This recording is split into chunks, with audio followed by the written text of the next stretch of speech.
Hey there, Lance with Pool Aid here. And today we're going to be starting to flock this pool here. This pool we didn't open, it stays open year round, but there seems to be a little bit of a drainage issue. So a couple times a year there's a big heavy rain.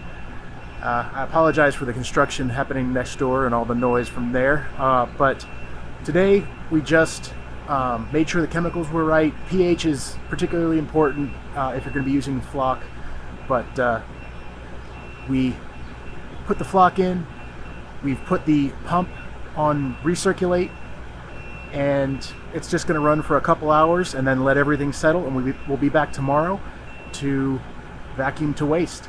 But I know you guys don't want to wait for that, so we'll see what we got now. So the water is much clearer. You can see there's quite a bit of debris settled to the bottom. We can see the walls. It still looks pretty dirty, but honestly, once we get that dirt out of the bottom, it'll look much, much better.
Alright, so here we've got our finished product.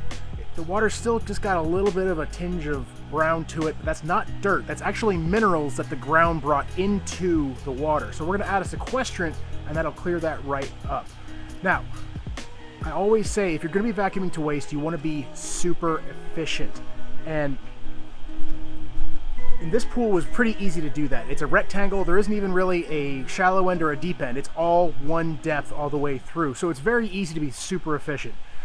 But I want to give you an idea of how much water you can use, because when you're vacuuming to waste, yes, it takes all that dirt out, but it also takes out a considerable amount of water, and you're not going to get that back. So the nice thing about this pool is with that runoff and with all that extra dirt, it overfilled the pool. So actually, once we were done, we still had to drain the water down just a little bit extra just to make sure that the water level was in the skimmer throat.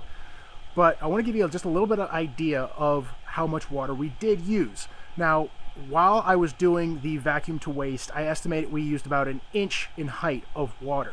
Now, this is a 16-foot by 36-foot pool, which means that is 576 square feet of surface area of the water. Now, don't worry, I'm going to put all the mathematics up here in the corner so make sure everybody can follow along. But so that's 576 square feet of water. Now, 1 inch is 0.0833 feet. So if you multiply 576 square feet times 0.0833, that gets you to 48 cubic feet.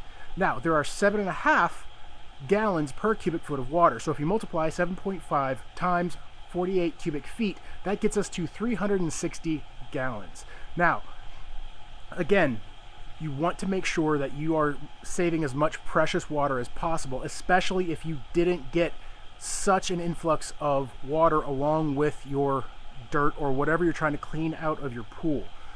We were fortunate that we had so much water, and again, now that the system is filtering again, we'll probably have to backwash one more time. There may be a little bit of an extra rain this afternoon, so hopefully it just doesn't rain hard enough that we have to do this all over again. Well, thank you all for watching. If you enjoyed this video or found value in it, please hit that subscribe button and hit the like button if you did in fact like it. It helps us more than you know. We'll see you all in the next video.